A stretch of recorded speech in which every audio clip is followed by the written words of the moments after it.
Hey guys, wanted to share my opinions about this Vstream Mid windscreen on Xitomer Adjustable Risers. Now, I want to start off by saying I had the OEM screen and this screen last year. I had the 3D printed non-adjustable risers, and there are two mounting positions for everything here. I went through every combination and I wasn't happy with most of it. So let's start with the first thing I did. So this Vstream Mid, which is awesome, I'm gonna go through that. On the 3D printed non-adjustable risers was basically that. That is a straight up and down sailboat going down the road.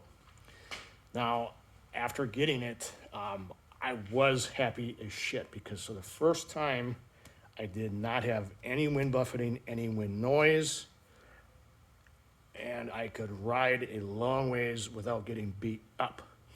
But my problem was I rode with the wrong helmet for a long time.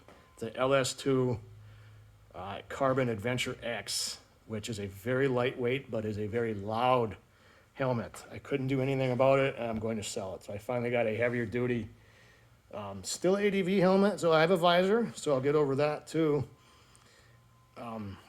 But I didn't want to spend a lot of money on this bike. I'm very happy with the KLR ADV model, basically by itself with a few little cheap things, but these were 16 bucks. And I thought, well, I'm gonna try it. Well, what I found is this last 2 days, I put on about 400 miles. And I took my 3mm Allen key with me and I did some adjusting. So let me give you the full range of this. This is what that V-Stream would be on non-adjustable risers, and this all the way up.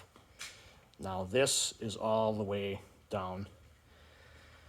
Now, I really think this position would fit people between 5'11" and 6 foot, 5'10", and I'll get on the bike and I'll show you the views that way too. How I have it is just up from mid a little bit, and this is a big thing what I wanted. I didn't want the straight up with sail anymore. Now just back,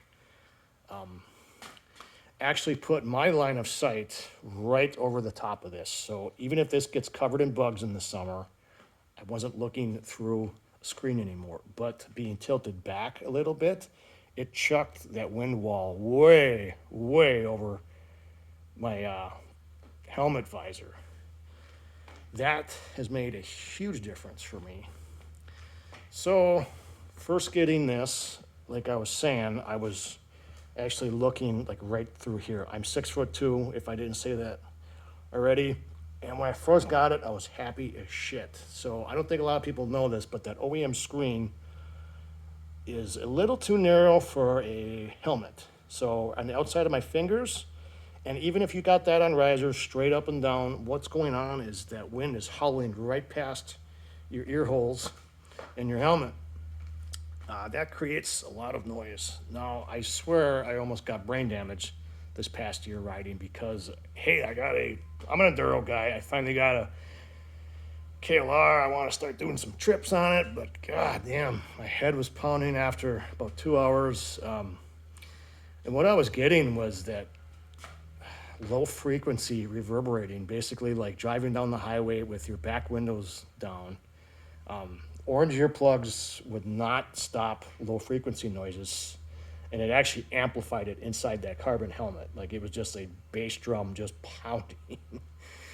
So growing up a little bit, I'm going to sell that damn nice looking Carbon X helmet. Man, I look cool in that. And then I got these two. Well, first, like I was saying, I wanted to get rid of this. So I just thought, wow, it's not going to affect that much, but at least I won't have a sail going down the road. But it made a really big difference. So let me give you the line of sight. Right now, I'll say this is about where my eyeballs are.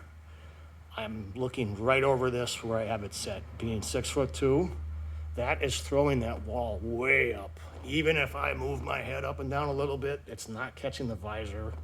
is wide enough where it's not howling past the sides of my helmet. Now, you can see that is letting a little bit of wind through, but it's not a lot. So say this was straight up and down, that actually stopped that, but now you're looking through this. I preferred it right here. I can ride with my visor open. That is huge.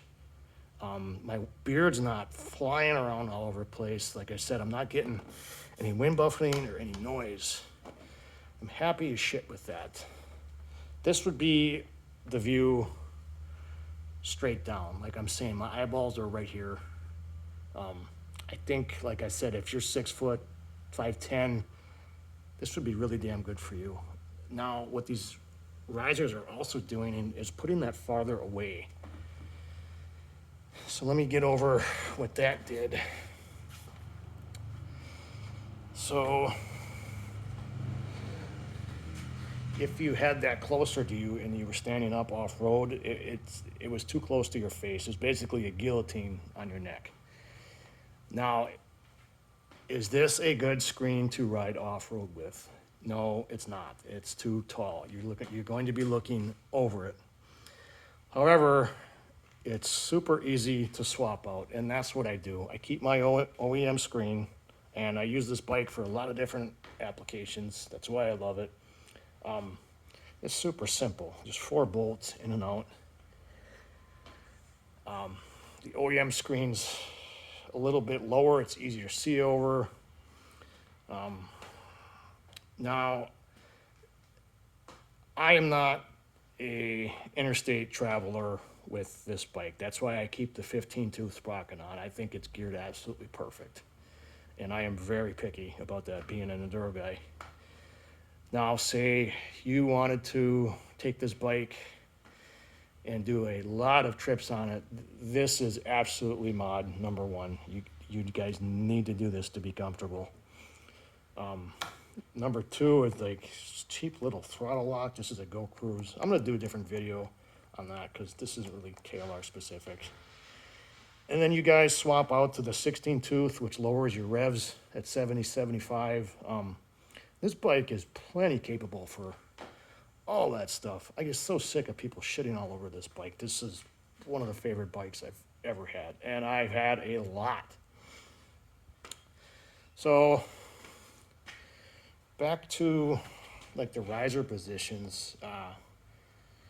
I did not like these up here because, like I said, that opened up that gap, and I'm getting air through there right now.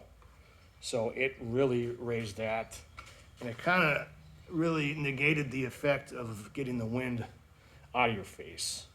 I'm sure some people might find that different, but for my height and what I do, these settings right now are perfect. I'm very happy with it. I think that's about it for babbling on that. Maybe I'm gonna go through the price. These were $16 on Amazon. I think this was $134 when I bought it last year, but I think I just seen it for $126, which is enough, but for what it does and how happy it's made me for being able to ride 200-300 miles a day on this and not be all beat up. Like, I don't even want to get off the bike.